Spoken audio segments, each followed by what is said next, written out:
विठोबा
घातला दुकान देती आली अशी दान, घातला दुकान देती आली अशी दान, संत उदार उदार भरले अनंत भंडार, मागत्याची पुरी धनी आणि काशी उरी, संत उदार उदार भरले अनंत भंडार, तुका म्हणी पोते देवी भरिले नवी रीते, संत उदार उदार भरले अनंत भंडार, पांडुरंगा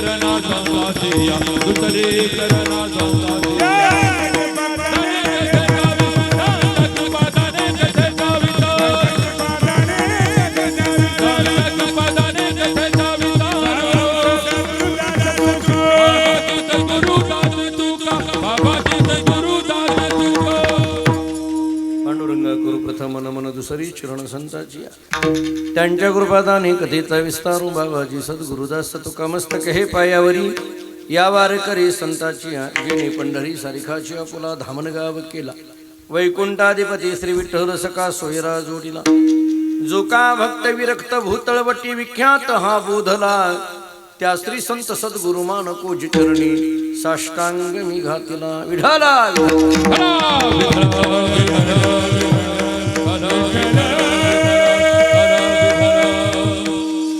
दुकान देती आली अशी दान, संत उदार उदार भरली अनंत भंडार, प्रस्तुत कीर्तन रूपी सेवेकरिता म्हणजे निरूपणाकरिता प्राप्त असणारा अभंग महान भगवत भक्त जगद्गुरु श्री संत तुकाराम महाराज यांचा अत्यंत प्रसिद्ध महत्वाचा संतांचं कार्य वर्णन करणारा गोड असा चार चरणाचा अभंग आहे. या अभंगातून जगद्गुरु श्री संत तुकाराम महाराज सांगतायत, संतांनी दुकान घातलेलं आहे, दुकान मांडलेलं आहे.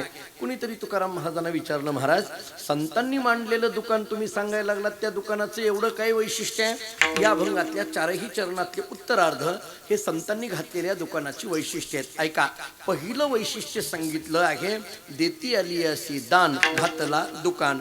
दुसरं वैशिष्ट्य सांगितलं भरले अनंत भांडार, घातला दुकान.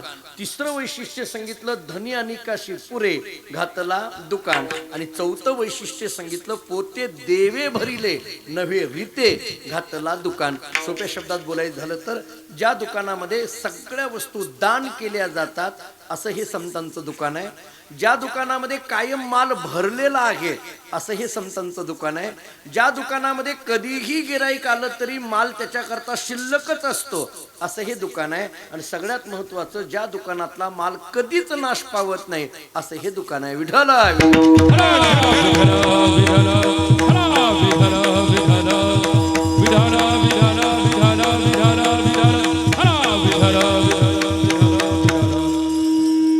पवित्र भूमी असणाऱ्या या महाडिक वस्ती अकोले या नगरीमध्ये भगवंताच्या कृपेने भगवंताच्या कृपेने या पुढे या महाराज साधू संतांच्या आशीर्वादाने कैलासवासी सुखदेव दादा महाडिक यांच्या 15व्या पुण्यतिथीच्या निमित्ताने हा एकदिवसीय नामसंकीर्तन सोहळा एवढ्या भव्यतेने आणि दिव्यतेने संपूर्ण महाडिक परिवार, त्यांचे तीनही चिरंजीव आणि या परिवारावर प्रेम करणारे आपल्यासारखे असंख्य भाविक या सर्वांच्या सहकार्याने हा उत्सव संपन्न होतोय. यावर्षीची परमभाग्याने ही कीर्तन सेवा माझ्याकडे आलेली आहे. थोडं मी महाडिक परिवाराची आणि आपल्या सर्व श्रोत्यांची पहिल्यांदा क्षमा मागतो की मला यायला उशीर झाला. आपल्याला जवळजवळ 1 तासभर वाट बघावी लागली. उशीर का झाला हे सांगून आणखीन उशीर करत नाही. त्यामुळे मग ते काय झालं आणि कसं झालं आणि याच्यात अर्ध कीर्तन करणारा मी कीर्तनकार नाही. विठ्ठल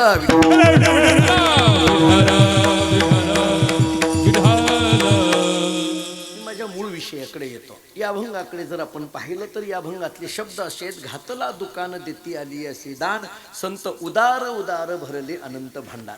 तुकाराम महाराजांनी या अभंगातून संतांचं एक अलौकिक अशा पद्धतीचं कार्य आपल्याला सांगितलं आहे. एक उपमा तुकाराम महाराजांनी दिली आणि ती म्हणजे दुकानाची दिली. दुकान हा शब्द या अभंगातला अत्यंत महत्वाचा आहे. खरं पाहायला गेलं तर हा व्यवहारातला शब्द आहे. दुकान हा व्यवहारातला शब्द आहे. थोडं आणखीन पुढं बोलायचं झालं तर बहुतांशी आपल्याकडे दुकान या शब्दाला तसं काही फार मोठं अध्यात्माच्या अंगाने महत्व येतं अशातला भाग नाही, कारण हा व्यावहारिक क्षेत्रातला प्रापंचिक शब्द आहे. मग असं असताना सुद्धा तुकाराम महाराजांनी व्यवहारातला प्रपंचातला एक सामान्य शब्द संतांचं वर्णन करण्याकरता का म्हणून वापरला असेल.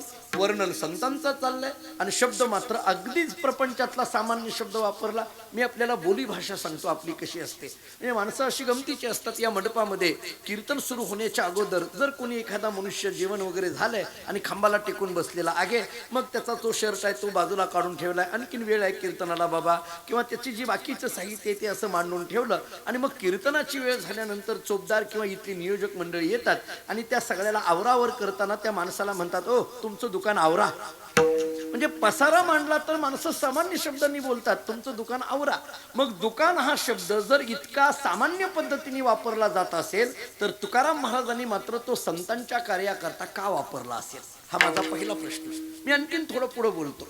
मराठी भाषेमधले जे शब्द आहेत त्या शब्दांची योजना ज्या त्या ठिकाणी झालेली बरी असते. दुकान हा शब्द व्यवहारातच योग्य वाटतो, तो परमार्थात योग्य वाटत नाही. म्हणजे जसं आपण म्हणतो की हे दुकान आहे असं म्हटलं जातं, तसं परमार्थाला असं म्हणून जमत नाही. एरवी आता अलीकडल्या काळात आमच्यात म्हणू लागले यांनी कीर्तनाचं दुकान मांडलं असं म्हणू लागले. नाही असं नाही, परंतु हा शब्द तसा खऱ्या अर्थाने वापरायला नको आहे. पण आता अलीकडल्या काळाने त्याला वापरला. मग माणसाची तरी काय चूक आहे महाराज, यांनी खरंच मांडलंय त्यांनी तर काय करावं, अशी स्थिती झाली ना, त्यांची तरी काय चूक आहे. मग हा शब्द का आला असेल, दुकान हा शब्द महाराजांनी का वापरला असेल. शब्दांची योजना करत असताना आपण मराठीचे अभ्यासक आणि उपासक आहोत, आपण मराठी भाषिक आहोत. बघा गंमत अशी असते, जे ते शब्द जिथंच योग्य असतात. आता एवढा मी इथं आल्यानंतर एवढा सुंदर मंडप दिलेला आहे, एवढी सिस्टीम चांगली आहे, आपण इतकी सगळी व्यवस्था नियोजन अतिशय म्हणजे एक दिवसाच्या कार्यक्रमाकरता इतकं चांगलं नियोजन असू शकतं हे मी पहिल्यांदा पाहतो, असं म्हणायला हरकत नाही. एक दिवसाचा कार्यक्रम आणि पहिल्यांदा मला राहुलजींनी आमच्या सांगितलं की हे 15 वर्ष झालं असं चालू आहे म्हटले. गेली 15 वर्ष झालं सातत्याने या ठिकाणी अशा पद्धतीने जर नियोजन हा महाडिक परिवार करत असेल तर याचा अर्थ परमार्थावर एकंदरीत वारकरी संप्रदायावर त्यांची किती निष्ठा आहे हे त्याच्यातून दिसून येते. ठीक आहे, हा मंडप इतका चांगला आहे, सुंदर आहे. इथं एखादा मनुष्य आला तर त्यांना असं म्हणणं ठीक आहे की मंडप फार सुंदर आहे, हे ठीक आहे, मंडप फार सुंदर आहे. पण माणसं अशी विचित्र असतात, कुठले शब्द कुठं वापरतात सांगता येत नाही. एक माणूस येतो आणि म्हणतो, अहो भयंकर सुंदर मंडप आहे. हे काय बोलणं आहे का? भयंकर आणि सुंदर हे शब्द एकत्रित येणं शक्य आहे का? जिथं सुंदर असतं तिथं भयंकर नसतं, जिथं भयंकर असतं तिथं सुंदर नसतं. काही शब्द जिथल्या तिथं वापरावे. युट्यूबला एक माझ्या चाल ऐकण्यात आली. आता अलीकडल्या काळामध्ये आपण बऱ्याच गोष्टी आपल्याला युट्यूबला ऐकायला मिळतात, पाहायला मिळतात. जे पाहिलं नव्हतं ते पाहायला मिळतात, जे ऐकलं नव्हतं ते म्हणजे मी चांगल्या अर्थाने बोलतो, दुसरं काही नाही. आपण बघतो, आपण बऱ्याचदा रविदास महाराज एका अगदी आपल्यातलेच एक चांगले गायक आहेत.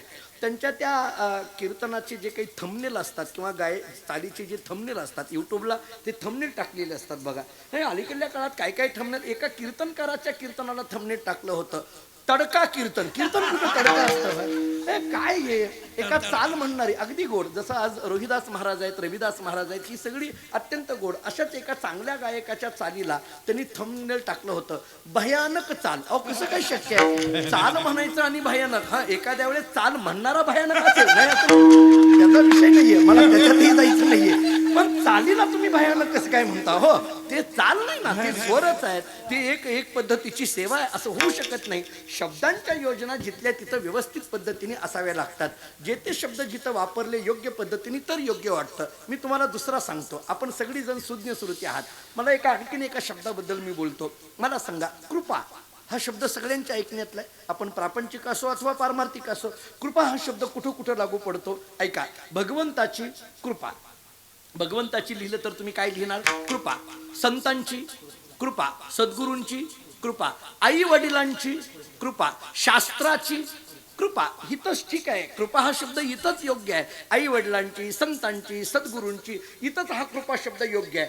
चालू कीर्तनामध्ये एकाला तंबाखू खाऊ वाटायला लागली, खिशातून तंबाखूची पुडी काढली पण चुना नाही. दुसऱ्याला सांगितलं अरे चुना द्या, त्यानं चुना दिला. बरं झालं तुझी कृपा, त्यानं चुना लावला, कळाला नाही तुला आणखीन. असं नाही ना होत. चुना देणाऱ्याला जर आम्ही कृपा शब्द वापरत असाल तर कृपा शब्दाचं आमच्याकडून घडलेलं हे अवमूल्य नाही. विठ्ठला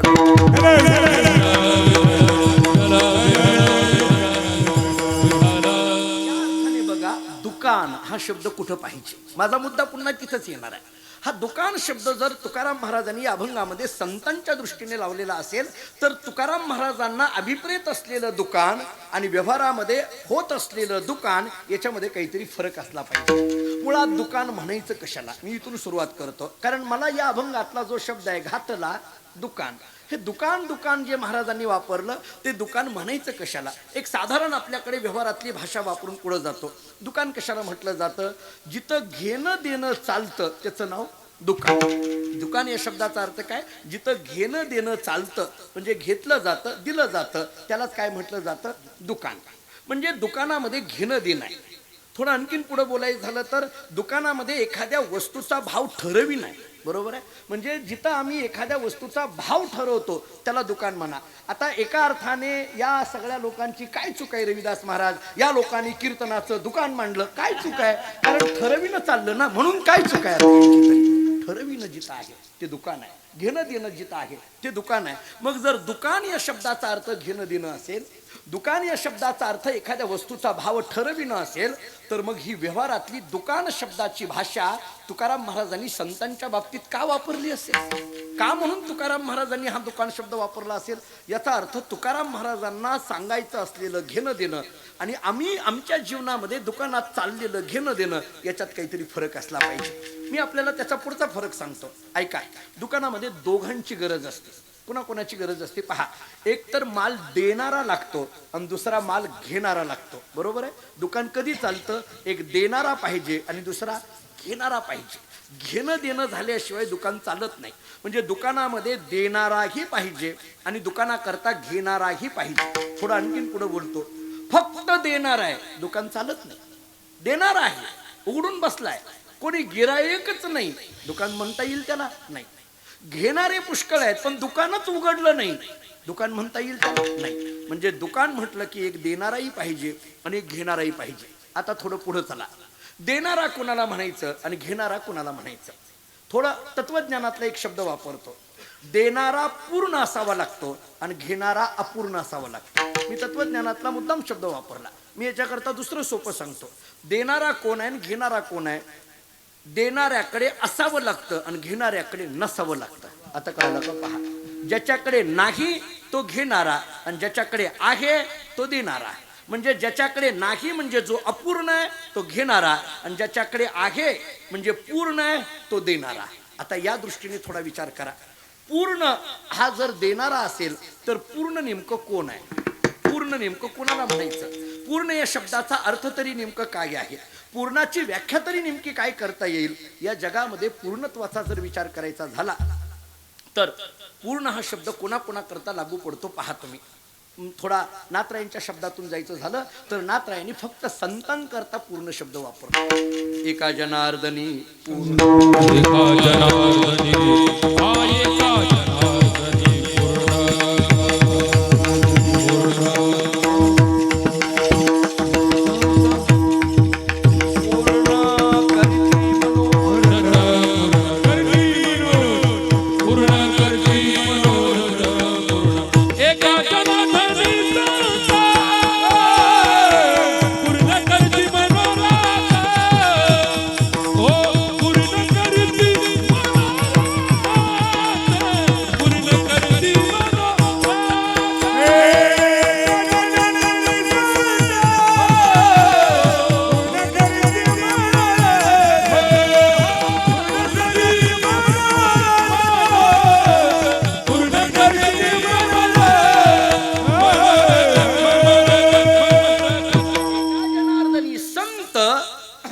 करीती मनोरथ.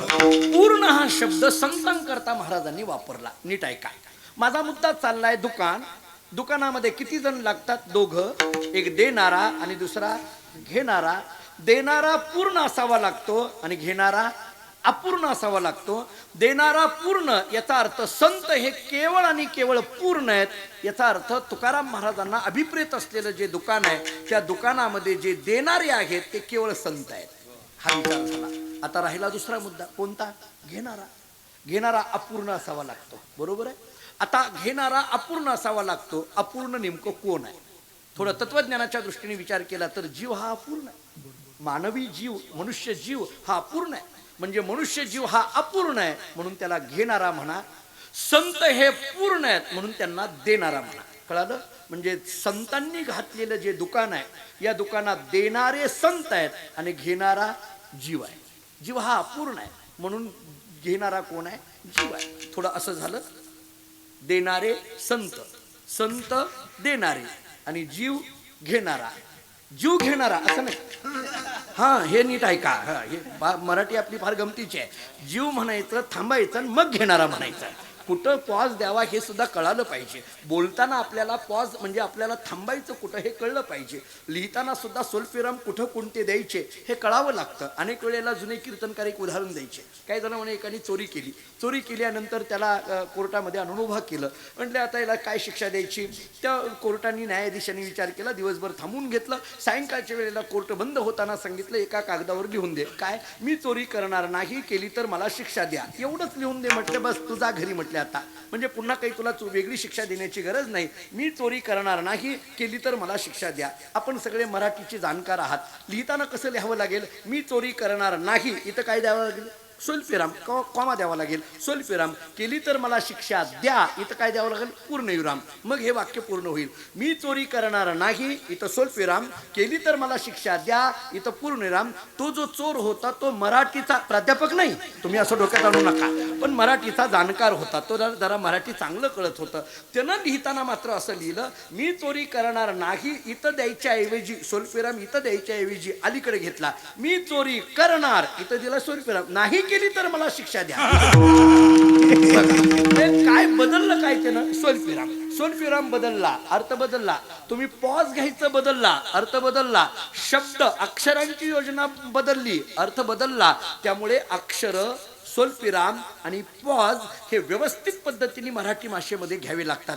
याचा अर्थ संतांनी घातलेलं जे दुकान आहे या दुकानामध्ये एक देणारा आहे आणि एक घेणारा आहे. पण संतांनी घातलेलं जे दुकान आहे त्याच्यात देणारे संत आहेत आणि या दुकानामध्ये घेणारा हा जीव आहे. आता हा जीव अपूर्ण आहे म्हणून त्याला घेणारा म्हटलं. म्हणजे दुकानामधलं हे गिराईक कोण झालं? मानवी जीव हा अपूर्ण आहे. आता माझा प्रश्न आहे की हा जीव अपूर्ण का? याचं कारण काय?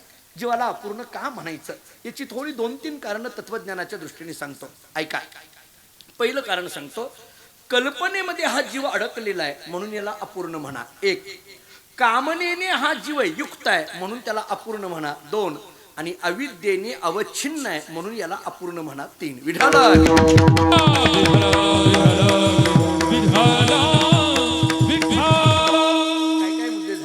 कल्पनेमध्ये अडकला, कामनेने युक्त आहे आणि अविद्येने अवच्छिन्न आहे. मी सोपे शब्द सांगून पुढे जातो. कल्पनेमध्ये अडकलेला हा जीव आहे. ऐका, गंमत अशी आहे, माणसाला वस्तू दुःख देत नसते. मी अनेक वेळेला सांगत आलोय, या सगळ्या मंडळींना माहिती आहे. माणसाला वस्तू दुःख देत नाही. वस्तूच्या संबंधाने निर्माण झालेली ममत्वाची कल्पना ही दुःख देत असते. माझं बोलणं आहे काय? सुखदुःखाचा जन्म हा वस्तूपासून नसतो, त्या वस्तूबद्दल निर्माण झालेल्या ममत्वाच्या कल्पनेपासून असतो. तुम्ही वस्तू म्हणून स्वीकारा, तुम्हाला सुखही नाही आणि दुःखही नाही. पण वस्तू माझी म्हणून स्वीकारा, सुखदुःखाचा जन्म होतो. मी अनेक वेळेला उदाहरण देत आलेलो आहे. हा माईक आहे असं म्हटलं तर सुखही नाही दुःखही नाही.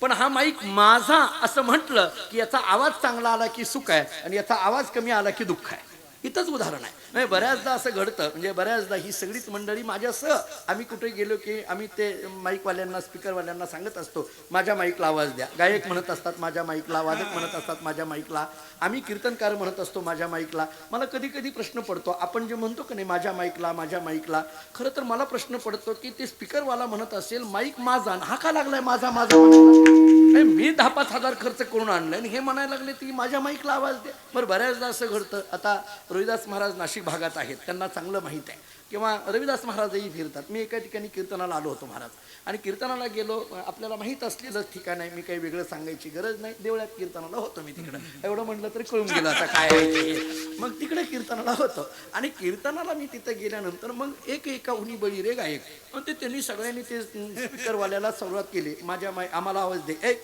माझ्या माईकला आवाज दे माझ्या. बरं ते गायक वादक अशी गमतीचे असतात महाराज, ते मंडपात आले की पहिली मैत्री स्पीकरवाल्याबरोबर करतात आणि दुसरी मैत्री नारळ देणाऱ्या बरोबर करतात. ही दुसरी गोष्ट आहे. मी आपलं सगळं सोडून बोलतोय, मी आपल्याबद्दल कोणाबद्दलही बोलत नाही, मी एक क असं बोलतोय, कोणाबद्दल नाही. त्यांनी त्यांच्याबरोबर मैत्री केलेली. मग ते त्यांना सांगायला लागले, ते गायक म्हणायला लागले माझ्या माईकला आवाज दे, वादक म्हणायला लागले माझ्या माईकला आवाज दे. 10 मिनिट आवाज देणं चालू होतं, मी विना घेऊन उभा. मी शेवटी 10 मिनिटांनी त्या स्पीकरवाल्याला सांगितलं, सगळ्याला आवाज देऊन झालं असेल, थोडं राहिलं असेल तर मला दे, नाही तर काही अडचण नाही. आपल्याला माईक माझा असं म्हटलं की सुखदुःखाचा जन्म आहे, घर माझं असं म्हटलं की सुखदुःखाचा जन्म आहे, ही गोष्ट देह माझा असं म्हटलं की सुखदुःखाचा जन्म आहे. जोपर्यंत मी देह माझा असं म्हणायला लागतो तोपर्यंत सुखदुःखाचा जन्म आहे. जेव्हा मी देह नव्हे मी हे सरे असं म्हटलं की सुखदुःखाच्या पलीकडे जाणं आहे. कळो नये सुखदुःख तहान हरपली भूक, कधी देहभाव हरपला तुझं पाहता विठ्ठला. या स्थितीमध्ये जाता येतं. त्याच्याकरता माझं ममत्व हे सुखदुःखाला जन्म देतं. वस्तू दुःख देत नाही, त्याच्याबद्दल निर्माण झालेली कल्पना ही दुःख देते. मी उदाहरण दुसरं देतो. मी मानसशास्त्राचा विद्यार्थी आहे, काही काळ मानसशास्त्र मी कॉलेजमध्ये शिकवलेलं आहे. मी एक मानसशास्त्राच्या दृष्टीने आपल्याला एक उदाहरण देतो. काही नाही, साधं उदाहरण आहे. माझा मुद्दा काय आहे पुन्हा एकदा मागवून घेतो. आपला विषय चाललेला आहे देणारा आणि घेणारा. कशा करता आपला विषय चाललाय दुकान. मी दुकान तरी का मांडायला लागलोय, कारण या अभंगामध्ये शब्द आहे घातला दुकान.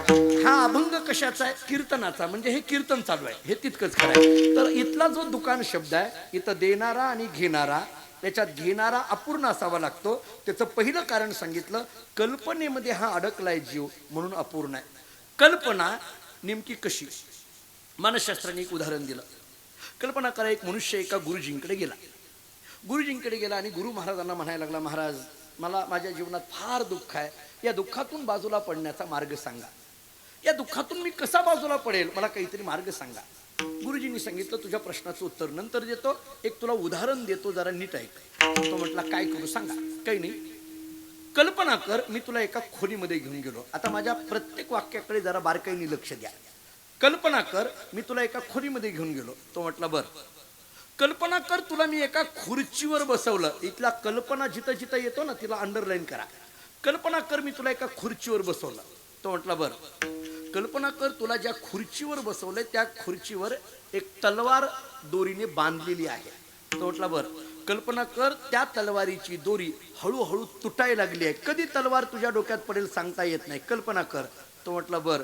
गुरुजींनी त्याला विचारलं, मी तुला खोलीत घेऊन गेलो, खुर्चीवर बसवलं, तुझ्या डोक्यावर तलवार बांधलेली आहे, त्याची दोरी हळूहळू तुटायला लागली आहे, तलवार कधी डोक्यात पडेल सांगता येत नाही, मला सांग तू काय करशील, काय करशील. तो म्हटला, मी ताबडतोब खुर्चीवरनं उठून जाईल, ताबडतोब उठेल, भले ती खुर्ची कोणती का असेल ना, हे कंसातलं आहे आता, परत कोणती असेल, मी ताबडतोब उठून जाईल, विचार करणार नाही.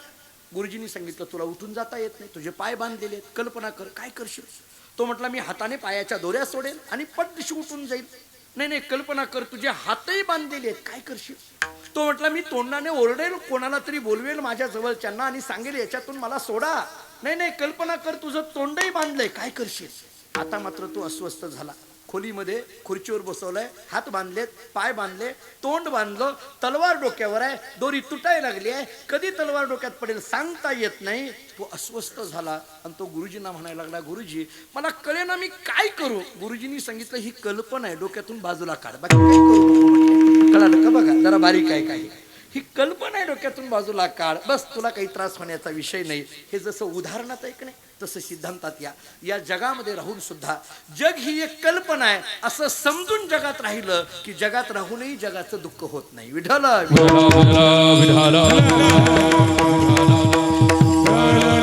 जे जे देखणे सकळ जे जे देखणे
स्वप्नीचे मृगजळ कितीतरी दृष्टांत ज्ञानोबा तुकोबारायांनी आम्हाला वेगवेगळ्या पद्धतीने जगाच्या संबंधाने समजावून दिलेले दिसून येतात.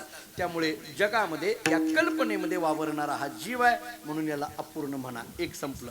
आता दुसरा एक आहे कामनेने युक्त आहे म्हणून याला अपूर्ण म्हणा. कामना या शब्दाचा अर्थ विषय सुख. कामना या शब्दाचा अर्थ विषय सुख. ज्ञानोबारांचे शब्द आहेत. मुळात याला विषय सुख जरी म्हटलं असलं तरी साध्यंतची जाण दुःख मनोनी विषय भोगी जी सुख. साध्यंतची जाण दुःख परी काय की जे मूर्ख न सेविता न सरे विषयाची समसुख. बेगडाची बाहुली अभराची सावली जाईल रया अशा विषय सुखामध्ये अडकलेला हा जीव आहे म्हणून याला अपूर्ण म्हणा. दोन गोष्टी झाल्या. कल्पनेमध्ये अडकलाय म्हणून याला अपूर्ण म्हणा. कामनेने युक्त आहे म्हणून याला अपूर्ण म्हणा. आता तिसरा ऐका. अविद्येने अवच्छिन्न आहे अज्ञानाने युक्त आहे म्हणून याला अपूर्ण म्हणा. जीव म्हटलं की अज्ञान. जीव म्हटलं की अज्ञान आलंच. आपल्याला नाथरायांचं प्रमाण देऊन पुढे जातो. कल्पना अविद्या तेने झाला मायोपाधी शिव बोली जे. नाथ महाराजांचे शब्द असे आहेत की कल्पना अविद्या तेने झाला जीव. या अविद्येने युक्त झालं की मग जीव नावाची संकल्पना येत असते. थोडं आणखीन पुढे बोलतो. आता ही अविद्या म्हणजे नेमकं काय? अविद्या कशा? वेदांत शास्त्रांनी सांगितलेले अविद्येचा विचार मी जास्त वेळ सांगत राहत नाही, पण मी थोडं वेगळ्या अंगाने सांगतो. तुम्ही नाथरायचं रामायण जर वाचत असाल तर मी रामायणातली एक ओवी देतो, ऐका बारीक. रामायणामध्ये नाथरायांनी असं सांगितलंय, कौसल्याती सद्विद्या सुमित्राती शुद्ध मेधा कैकई ती अविद्या कुविद्या मंथरा ती पासी कुविद्या क्षोभोनी अविद्येसी श्री रामचंद्र पाठविला वनवासी. नाथरायांनी फार गोड वर्णन केलं. त्याच्यातला पहिला मुद्दा आहे कौसल्याती सद्विद्या. एक, कौसल्या म्हणजे कोण आहे? सद्विद्या म्हणजे ब्रह्मविद्या.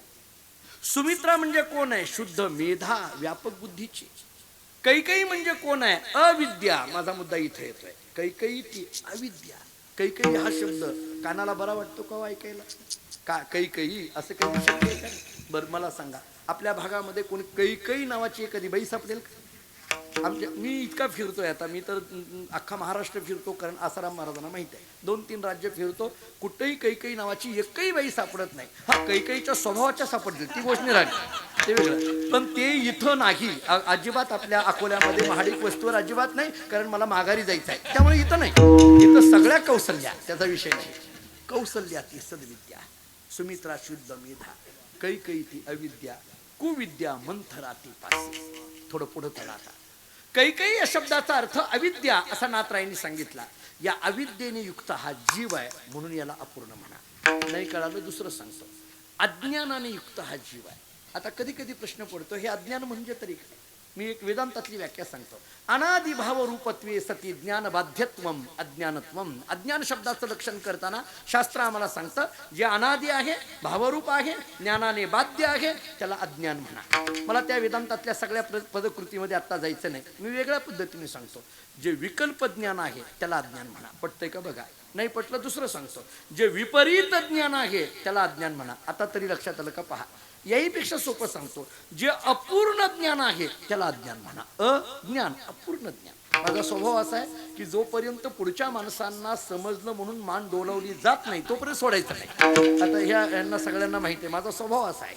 फक्त मी तुम्हाला त्याच्यातून सांगतो. उशिरा जरी कीर्तन सुरू झालेलं असलं, वेळेवर संपवावं असं वाटत असेल, नाही कळालं तरी कळालं म्हणा. नाहीतर माझा ते मला इलाज नाही. आता माझं आता ते स्वभाव बनलाय, त्याला काय करू. कारण माझं असं आहे म्हणणं, महाराजांना विचारा, मी राहुलजींना विचारा, यांना सगळ्यांना माहिती आहे. माझं म्हणणं असं आहे की जर मी आपल्याकडे एवढा धावत पळत आलो असेल आणि तुम्ही महत्वाचे 2 तास जर आमच्या समोर बसलेला असाल, तर आमचं काम आहे तुमच्या पदरात काहीतरी टाकणं आणि तुमचं काम आहे कीर्तनातून काहीतरी घरी घेऊन जाणं. हा तुमचं काम आहे. श्रोता आणि वक्ता असा एक जीव झाल्याशिवाय कीर्तनाचा परिणाम समाजावर होणार नाही. एरवी आम्ही कीर्तन करतच राहू, एरवी तुम्ही ऐकतच राहाल असं न होता कुठंतरी जेणेकरून श्रीहरीची मूर्ती अंतरी ठसावी असं काहीतरी व्हावं लागेल महाराज. असं कुठंतरी व्हावं लागेल. मी अनेक वेळेला सांगतो. त्यामुळे अविद्या अज्ञानाने युक्त हा जीव आहे. अपूर्ण ज्ञान. अज्ञान या शब्दाचा अर्थ अपूर्ण ज्ञान. मी उदाहरण देतो आपल्याला, अगदी सोपं उदाहरण देतो. गुलाबाचं फुल तुमच्या हातात आहे, गुलाबाचं फुल माझ्या हातात आहे. गुलाबाच्या फुलाचे काटे मला टोचायला लागले, गुलाबाच्या फुलाचा सुगंध तुम्हाला यायला लागला. तुम्ही असं म्हणता गुलाबाचं फुल सुगंधी आहे, मी असं म्हणतो गुलाबाचं फुल काटेरी आहे. मी म्हणतो काटेरीच आहे, तुम्ही म्हणता सुगंधीच आहे. मला सांगा, एरवी बघायला गेलं तर गुलाबाचं फुल सुगंधी आहे आणि काटेरी आहे, दोन्ही आहे. पण मी माझंच खरं म्हणतो, तुम्ही तुमचंच खरं म्हणता. या अपूर्ण ज्ञानालाच म्हणा अज्ञान. कळालं का पहा. अपूर्ण ज्ञानाला अज्ञान म्हणा. याहीपेक्षा आणखीन सोपं सांगू, ऐका. कीर्तन झाल्यावर लोक आम्हाला भेटतात आणि मग कोणीतरी आम्हाला म्हणतं, महाराज वा फार चांगलं कीर्तन झालं. आम्हाला बरं वाटतं. म्हणजे तुम्ही म्हणावं असं नाही, पण एक उदाहरण दिलं एक साधं. वा फार चांगलं झालं. इथं बसलेली अकोल्यामध्ये आणि आपल्या महाडिक वस्तीवर आलेली एवढी सगळी अनेक गावची मंडळी महाराज आहेत, अनेक जण आपण आहात. आपल्या सगळ्यांचं म्हणणं असं आहे की आपल्या गावात आज आलेले जे जयवंत महाराज बोधले महाराज आहेत त्यांच्या किती लक्षात राहतं. वेगवेगळी वेदांताची प्रमाणं दिली, प्रक्रिया दिल्या, वेगवेगळी प्रमाणं दिली, ओव्या दिल्या. तुमच्या सगळ्यांचं म्हणणं असं आहे की माझ्या फार लक्षात राहतं. म्हणणं असं आहे. असो नाही तर नसो, पण होय म्हणा तोपर्यंत तरी. मला उदाहरण द्यायचंय, उदाहरण संपलं. कळालं का बघा आता. लक्षात आलं का. तुमच्या सगळ्या श्रोत्यांचं म्हणणं आहे महाराजांच्या सगळं लक्षात राहतं, पण आमची घरातली लोक असं आम्हाला म्हणतात यांच्या काही लक्षात राहत नाही. ते त्यांचं खरं म्हणतात, तुम्ही तुमचं खरं म्हणता. या अपूर्ण ज्ञानालाच म्हणा अज्ञान. विठ्ठल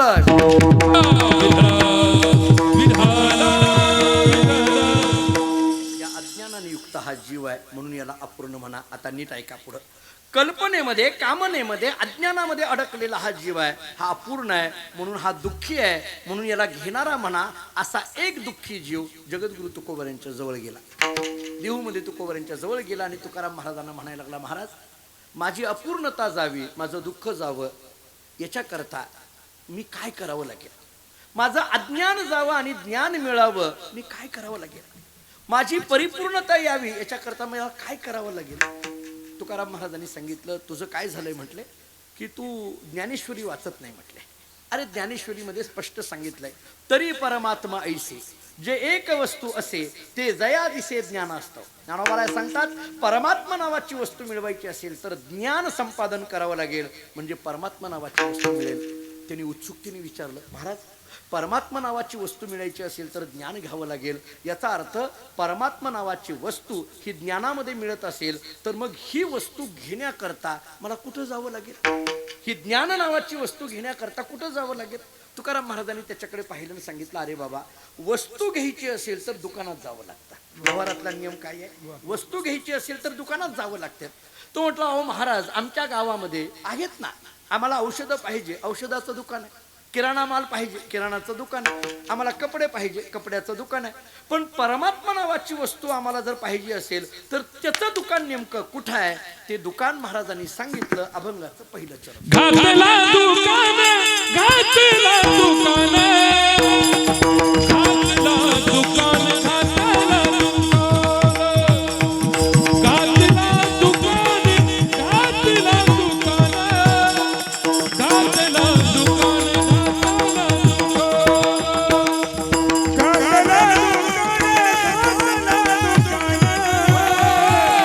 घातला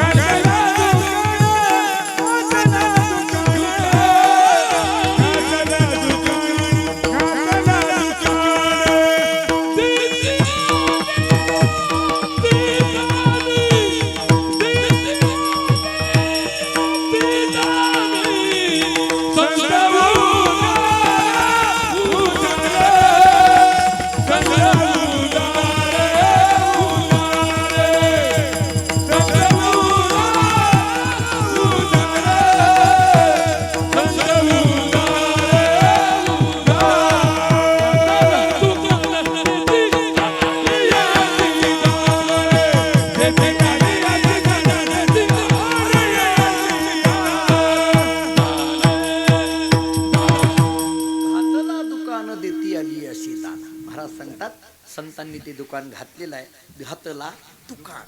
पण या दुकानाचं महत्वाचं वैशिष्ट्य सांगतात, देती आली अशी.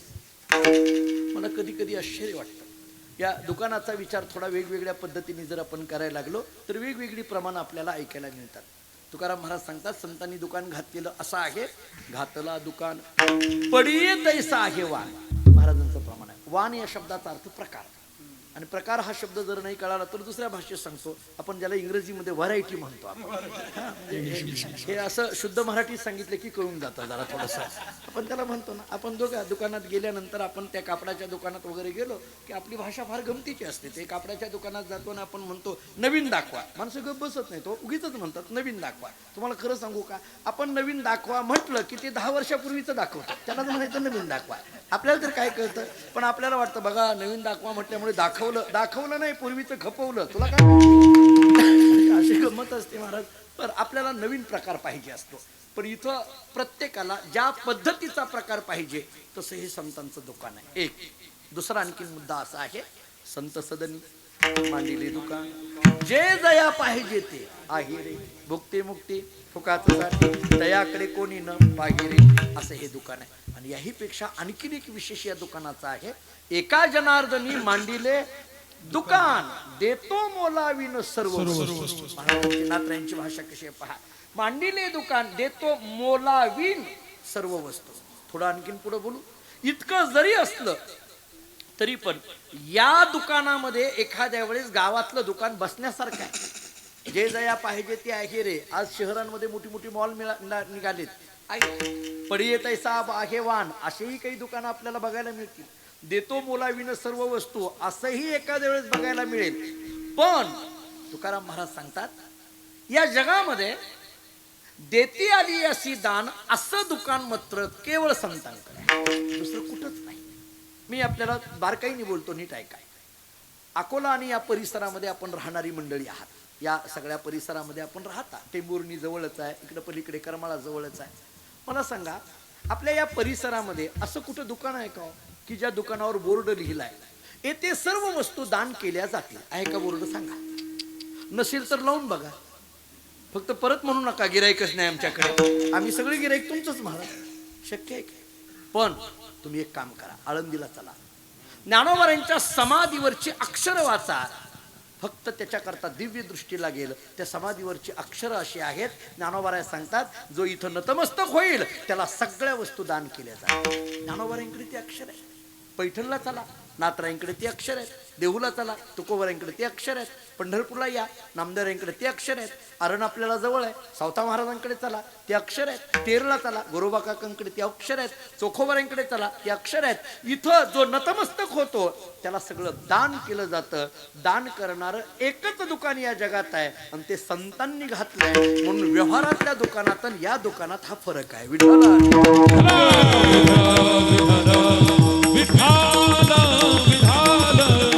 आणखीन एक बारीक बोलतो, ऐका. आता खूप पदापदांचा विस्तार आहे, परंतु मला ठोकताळ्याने बोलायचं आहे. आता इथला जो देती शब्द आहे का नाही, याला एक अंडरलाईन करा. देती या शब्दाचा अर्थ देत राहणं, देणं. द्यावं कुणी? ज्याच्याकडे आहे ते न. व्यवहारातला नियम आहे त्यानं द्यावं. बरं, जरा पुढचं बोलतो. मागावं कुणाकडे? ज्याच्याकडे आहे त्याच्याकडे. हाही सरळ नियम आहे. आपल्याला मागायचं असेल तर ज्याच्याकडे जे आहे त्याच्याकडे ते मागावं, हा नियम आहे. बरं, जाऊ द्या, उदाहरण देतो. सोपं उदाहरण.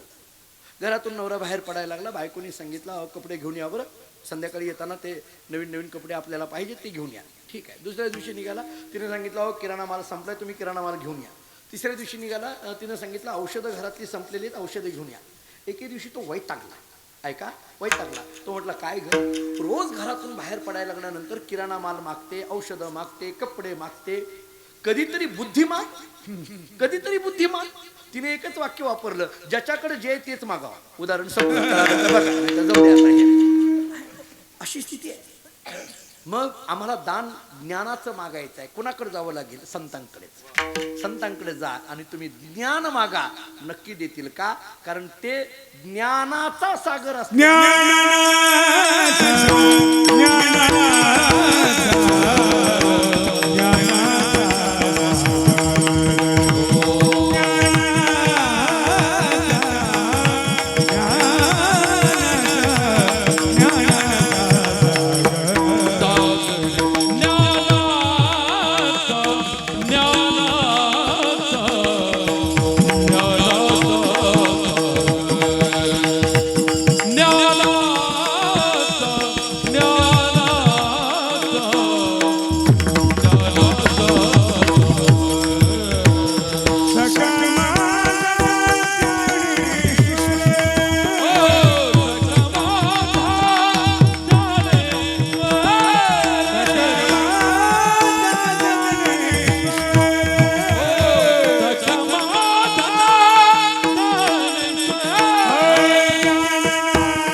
सखा माझा ज्ञानेश्वर, तुम्ही तिथं चला, त्यांना मागा, ते नक्की देतील.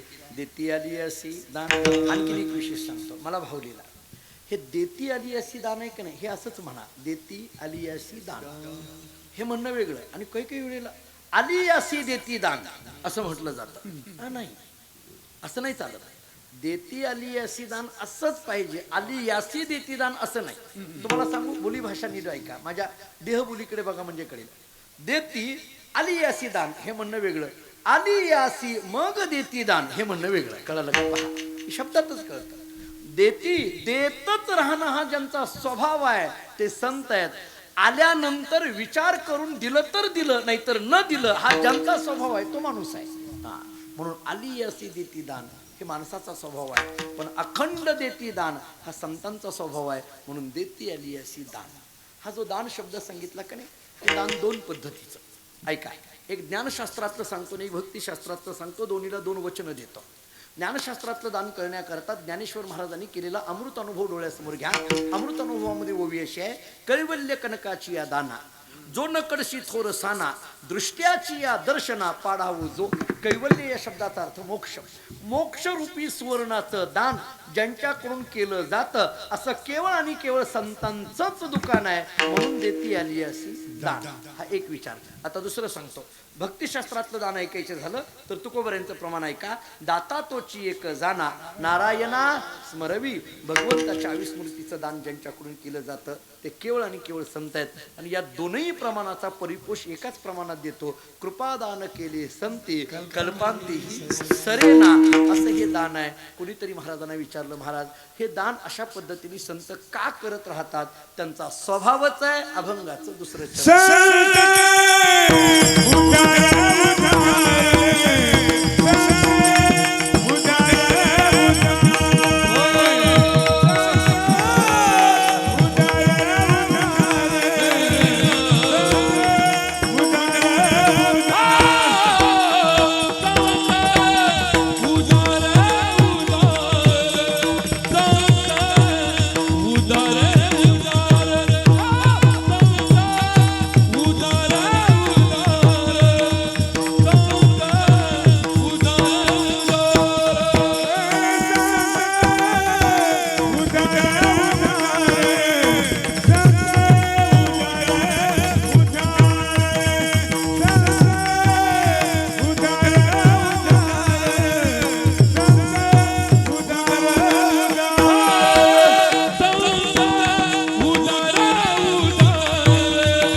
अनंत भांडार या भंगाचा विचार करताना पहिल्या चरणाचा विचार आत्तापर्यंत आपण करून आलो.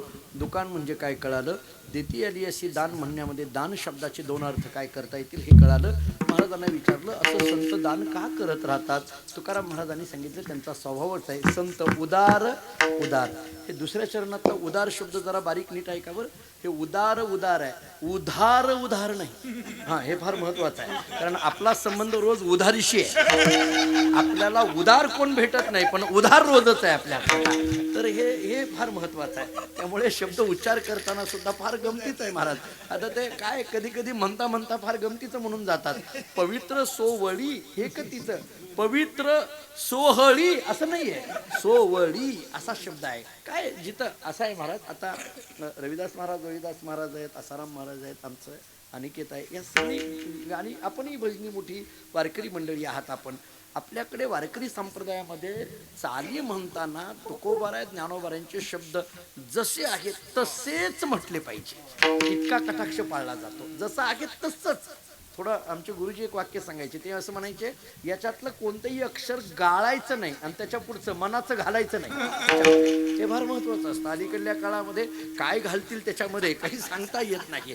काय असं आहे महाराज, आमचे गुरुजी सांगायचे, ज्ञानोबाराय तुकोबारायांचं स्वतःचं वाङ्मय इतकं सामर्थ्यवान आहे की त्याला अन्य काव्याची गरजच नाही. विठ्ठल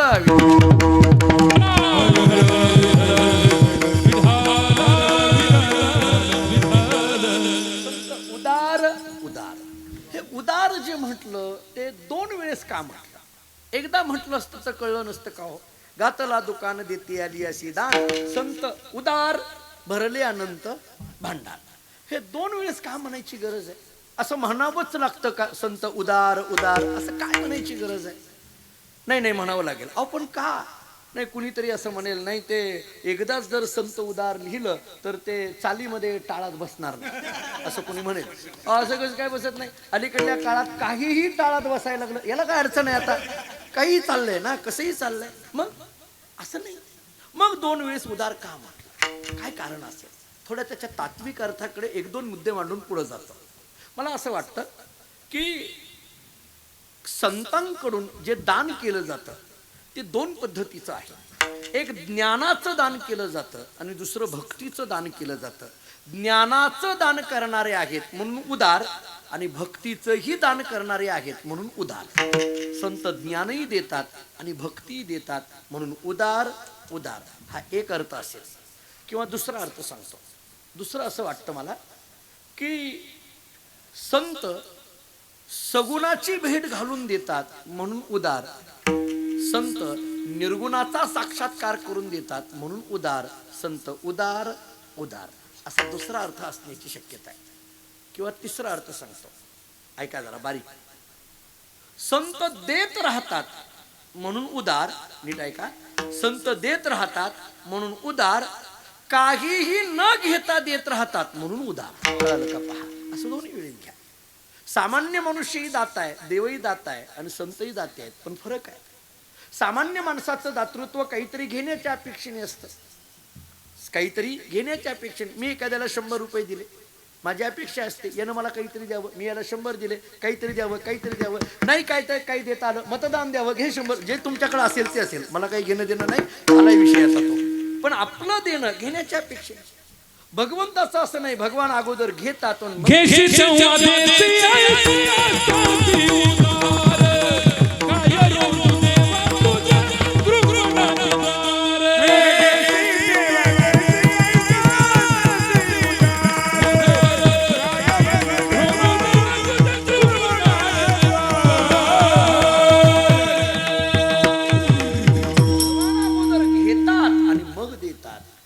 सुदाम देवाला सोन्याची नगरी दिली, मान्य आहे, पण मुष्टीभर पोह्यासाठी हे विसरून जमत नाही. बस मुष्टीभर नाही हो, मुठभरच घेतले ना, विषय संपला. मुठभर घेऊ नाही तर पाठीभर घेऊ, पण घेतले ना. मुठभर मुष्टीभर पोह्यासाठी घेतले ना, गाव सोन्याचा दिला का अगोदर घेतो. संत मात्र काहीही न घेता अखंड देत राहतात म्हणून संत उदार उदार. एक विचार. आणखीन एक सांगतो. दुसरा विचार आपल्याला असा करता येण्यासारखा आहे, कितीही कठीण प्रसंग आला तरी सुद्धा आपल्या औदार्याला ज्यांनी मर्यादाच ठेवलेल्या नाहीत, अमर्याद औदार्य ज्यांच्याकडे आहे, असं केवळ संतांचं औदार्य असल्यामुळे व्यापकत्वाच्या दृष्टीने तुकाराम महाराज सांगतात संत उदार उदार. मी उदाहरण देतो. मी ज्या परंपरेत जन्माला आलो, माणकोजी बोधले महाराज हे नाव आपण ऐकून असाल. भक्तिविजयामध्ये त्यांचं चरित्र आहे. पांडुरंगाने बोध केला म्हणून बोधले आडनाव पडले. विटोने एकांती बोधिले म्हणून जगी नाव बोधले. बोधला म्हणे देवा तू मजत बोधिले. आवडीने ठेविले नाम माझे. जगद्गुरु तुकोबारायांच्या समकालीन असलेली ही परंपरा आमच्या गावामध्ये तुकाराम महाराजांच्या हस्ते पांडुरंगाच्या मूर्त्या स्थापन झालेला आहे. हा इतिहास आहे. आजही त्या मूर्तीची सेवा आमच्याकडे आहे. माणकोजी बोधले महाराजांच्या चरित्रात वर्णन असं आहे. माणकोजी बोधले महाराज सकाळी शेतामध्ये निघाले. रोज उठायचं, सकाळी शेतात जायचं. त्यांच्या बायकोचं नाव होतं ममताई. त्या ममताईनी माणकोजी महाराजांकडे पाहिलं. तिला असं वाटायला लागलं आपलं शेतामध्ये जे पीक आहे ते आता हुरड्यात आलेलं पीक आहे आणि हे शेतात गेले, कुणीतरी वारकरी आले, त्यांना देऊन टाकलं तर वर्षभर काय खायचं. म्हणून तिने सांगितलं महाराज तुम्ही शेतात जाताय पण आपली शेतातली जी कणसं आहेत ना ज्वारीची ती कोणाला देऊ नका बरं. नाही नाही देत नाही, काही काळजी करू नको. निघाली. तरी ममताईच्या काय मनात आलं कुणास ठाऊक. ममताईने सांगितलं महाराज मी तुम्हाला आणखीन एकदा सांगते आपली शेतातली कणसं कुणाला देऊ नका. नाही नाही नाही देत नाही. नाही नाही तुम्हाला पांडुरंगाची शपथ आहे तुमच्या हाताने कुणाला काही द्यायचं नाही. तुम्हाला पांडुरंगाची शपथ आहे तुमच्या हाताने काही द्यायचं नाही. महाराजांनी सांगितलं शपथ काय घ्यायला. नाही माझा तुमच्यावर विश्वास नाही. तेव्हापासून असं चाललंय अविश्वास. हे विश्वास. माणकोजी महाराजांनी सांगितलं अगं पांडुरंगाची शपथ हो तुमच्या हाताने काही द्यायचं नाही. ठीक आहे. गेले शेतात बसले आपलं भजन करत. तेवढ्यामध्ये एक वारकऱ्याची दिंडी पंढरपूरला निघाली होती. ती नेमकी माणकोजी बोधले महाराजांच्या शेतात आली. वारकरी असे गमतीचे असतात महाराज, जिथं नाही तिथं घुसतात. त्याचं नाव वारकरी. हे घुसले सगळे वारकरी आले सगळीच्या दिंडी सगळे. आता हे आम्ही सगळे रोजच वारकरी. आम्हाला विचारत आम्ही बघा निघालो आम्ही सगळे तिथं ते वारकरी आले. माणकोजी महाराजांना आनंद झाला. वारकरी भजन चालू झालं. गायनाचे उडे आपुल्याचे मोठमोठ्यांनी नाचणं गाणं उड्या मारणं चालू झालं. 2 तास भजन झालं. भजन संपल्याबरोबर काही वारकऱ्यांनी विचारलं अहो बोधले महाराज झालं म्हटलं आता काही खायचं बघा ना, काहीतरी भूक लागली आता. इकडे बघितलं चिरगुटामध्ये 2 भाकरी. 25 वारकरी आणि 2 भाकरी कसं मिळायला गेलं. वाईट वाटायला लागलं. कुठून आणाव्या भाकरी आता. आपली परिस्थिती गरिबीची. आपल्या बायकोने 2च भाकरी आपल्याला दिलेल्या. त्या 2 भाकरी या 25 वारकऱ्याला पुरणार कशा. गावात मागायला गेलो तर कोण देणार आहे.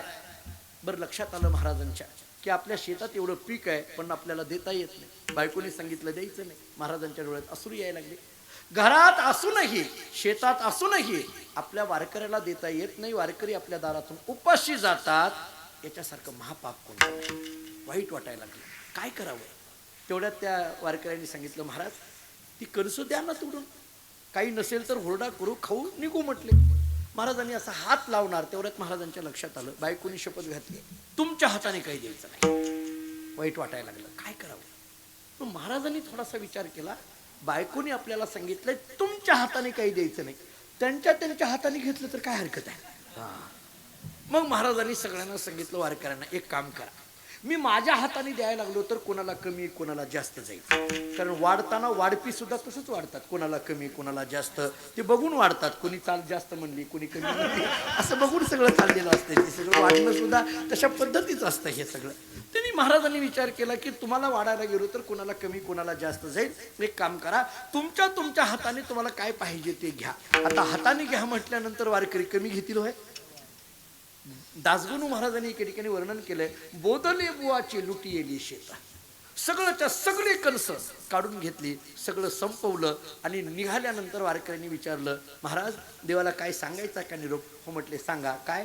देवा सांगा नमस्कार एवढंच करा म्हटलं. आपल्याकडे एवढी प्रतिकूलता येऊन सुद्धा त्या प्रतिकूलतेमध्ये न राहता आपलं औदार्य अमर्याद ठेवणारे केवळ आणि केवळ संत आहेत. म्हणून तुकाराम महाराज सांगतात संत उदार विठाल दोन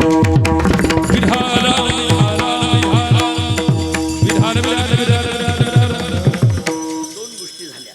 घातला दुकान देती आली अशी दान. एक घातला दुकान भरले अनंत भांडार. कायम माल भरलेला आहे. एवढ्यावर थांबत नाही. महाराज सांगतात या दुकानाचं आणखीन एक वैशिष्ट्य आहे. काय. माग त्याची पुरे धनी अनेकाशी उरे. 3ऱ्या चरणामध्ये महाराजांची भाषा अशी आहे माग त्याची पुरे आणि धनी अनेकाशी पुरे. मी आपल्याला हे अभंग पाठ आहे असं समजून मी तुम्हाला 2 शब्दांकडे जरा घेऊन जातो.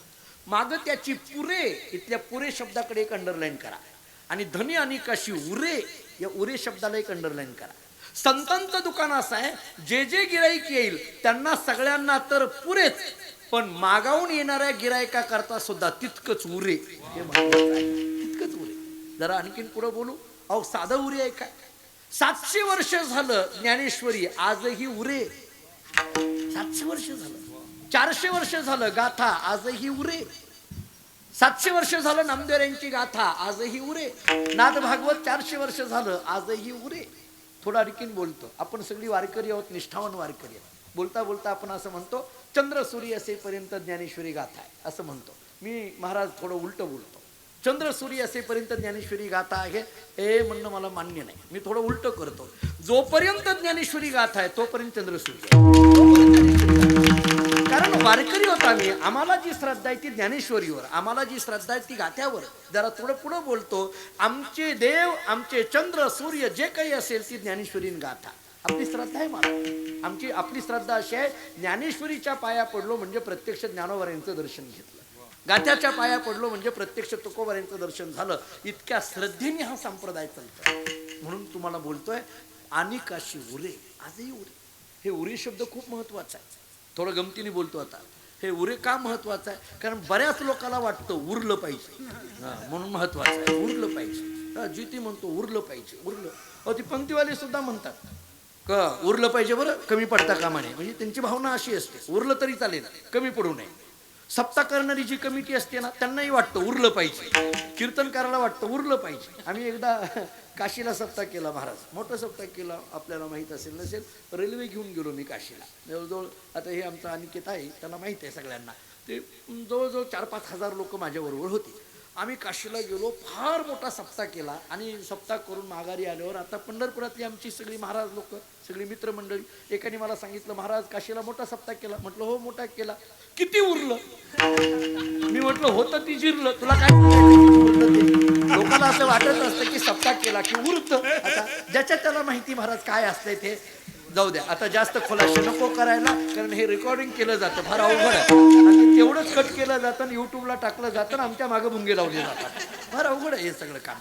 थोडं मी पुढं बोलतो. आपल्याला मला का सांगायचं आहे, मागं त्याची पुरे आणि धनी आणि काशी पुरे. हे मागं त्याची पुरे, जे जे मागितलं जातं त्याच्या इच्छा सगळ्या पूर्ण केल्या जातात. संतांचं असं दुकान आहे. मी आपल्या ऐकण्यातलं एक अभंग सांगतो. जन्मा आलो त्याचे आजी फळ झाले साचे. पुढं बोला.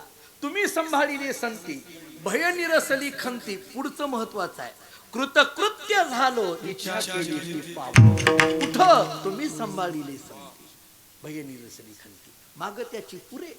आमच्या सगळ्या इच्छा पूर्ण झाल्या. संतांकडे गेलो, आमची काही इच्छा राहिली वेगळी असं काही राहिलं नाही. सगळ्या इच्छा पूर्ण केल्या. इच्छा पूर्ण करणारे संत आहेत. थोडं पुढं बोलतो. जिथं इच्छा पूर्ण होतात तो परमार्थ आहे आणि जिथं इच्छा अपूर्ण राहतात तो संसार आहे. संसार म्हटलं की अपूर्ण आहे, इच्छा अपूर्ण राहतात. परिपूर्ण हा कधी शब्द संसारात येत नाही. थोडं आणखीन पुढं बोलू. परिपूर्ण हा शब्द केवळ आणि केवळ संतांकडे. थोडं बारीक आहे का, एक दोन वाक्य एवढी सांगतो. 2-4 मिनिटामध्ये हा सगळा अभंग सोडून देतो. फक्त थोडं मला मगाच राहुलीने सांगितलं 9 वाजता सुरू झालंय लक्षात ठेवा, एवढंच सांगितलं त्यांनी, बाकी काही सांगितलं नाही. एवढंच सांगितलं त्यांनी. मला फक्त तेवढंच बोलायचं. मला माहित आहे आपण खूप वेळ इथं उभे आहात, ऐकता आहात. मी अगदी वेळेच संपवतो. मला त्याच्यावर बोलत असताना परिपूर्ण हा शब्द संतांकडे कसा लागू पडतो नीट ऐका. अपूर्ण वेगळं, पूर्ण वेगळं आणि परिपूर्ण वेगळं. अपूर्ण वेगळं, पूर्ण वेगळं आणि परिपूर्ण वेगळं. वैकुंठ जगन्नाथांना पवार एक वाक्य सांगायचे. आता जगन्नाथांना कोणी कोणी ऐकलं मला माहित नाही. या मंडळीने तर त्यांच्याबरोबर गायलंय. अण्णा फार अधिकारी व्यक्ती महाराज, फार गोड बोलायचे, सहज कोट्या करायचे, सहज.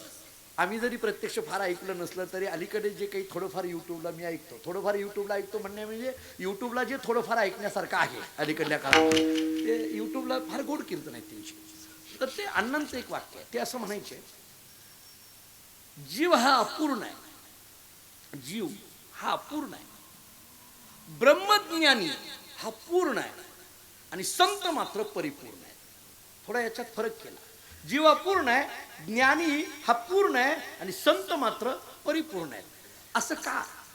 ज्याच्याकडे ज्ञान नाही तो अपूर्ण, ज्याच्याकडे ज्ञान आहे तो पूर्ण, पण असलेलं ज्ञान जगाला देण्याचं सामर्थ्य ज्यांच्याकडे आहे तो परिपूर्ण, म्हणून संत परिपूर्ण. कारण असलेलं ज्ञान जगाला देण्याचं सामर्थ्य आहे, म्हणून माग त्याची पुरे धनी आणि काशी उरे घातला दुकान. या दुकानात 3 वैशिष्ट्ये झाली. सगळ्यात महत्वाचं वैशिष्ट्य, या दुकानातला कधी माल नाश पावत नाही. अभंगाचं शेवट. तुका म्हणे पोते, तुका म्हणे पोते, तुका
संत उदार उदार भरली अनंत भांडार. अभंगाच्या शेवटच्या चरणातले शब्द असे आहेत.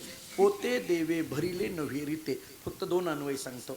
तुका म्हणे पोते देवे भरिले म्हणून नव्हे रीते. इथे एक म्हणून शब्द घाला. तुका म्हणे पोते देवे भरिले म्हणून नव्हे रीते. आता थोडं उलट सांगतो. तुका म्हणे पोते नव्हे रीते कारण देवे भरिले. असे दोन्ही अन्वय केला तर आपल्याला अधिक पद्धतीने याचा खुलासा होण्यासारखा आहे. असं हे संतांचं दुकान आहे. 4 वैशिष्ट्ये दुकानाची झाली. इथं अखंड दान करणारं हे दुकान आहे. 1. कायम माल भरलेलं हे दुकान आहे. 2. कितीही गिराईक आलं तरी माल शिल्लक असलेलं हे दुकान आहे. 3. आणि ज्या मालाचा कधी नाशच पावत नाही असं हे दुकान आहे. 4. असं दुकान संतांनी घातला दुकान देती आली अशी दान. ते संतांच्या दुकानाकडे आपण जावं म्हणजे ज्ञानेश्वरी गाथा याच्याकडे आपण जावं. या दुकानाकडे आपण जावं या शब्दाचा अर्थ आहे आपण ज्ञानेश्वरी चिंतन करावे. गात्याचं भजन आपल्याकडून व्हावं. ज्ञानोबा तुकोबारांच्या वाङ्मयाची सेवा आपल्याकडून व्हावी एवढी भावना या निमित्ताने व्यक्त करतो. सुखदेव दादांच्या पुण्यतिथीच्या निमित्ताने हा उत्सव या ठिकाणी 1 दिवसीय संपन्न होतो आहे. सगळीच आदरणीय मंडळी, या परिसरातील पूजनीय सगळी भजनी मंडळी, विशेष करून आमची स्वामी समर्थ वारकरी शिक्षण संस्था भातंबरे, अनिकेत महाराज आणि त्यांच्याबरोबर आलेली सगळी विद्यार्थी मंडळी, स्वतः रोहिदास महाराज, रविदास महाराज एवढ्या दुरून या ठिकाणी उपस्थित आहेत. आणि या परिसराचं नव्हे महाराष्ट्राचं ज्यांच्यावर जीवापाड प्रेम आहेत असे आसाराम महाराज या ठिकाणी उपस्थित आहेत. फार माझं आणि त्यांची जीवलग मैत्री आहे. मला अनेक दिवसापूर्वीच ही कीर्तनाची तारीख त्यांनी सेवा दिलेली होती. काही माझ्या अनावधानाने थोडासा माझ्याकडून मागं पुढं जरी झालेलं असलं तरी जेवढा धावत पळत इथे येणं शक्य आहे तेवढा येण्याचा प्रयत्न केला. या परिवाराला मी खऱ्या अर्थाने धन्यवाद देतो. याचं कारण असं आहे, मी आपली स्तुती करतो याच्यातला भाग नाही, परंतु जे काही मला आकलन या सगळ्या कार्यक्रमातून होतं आहे ते बोलेन.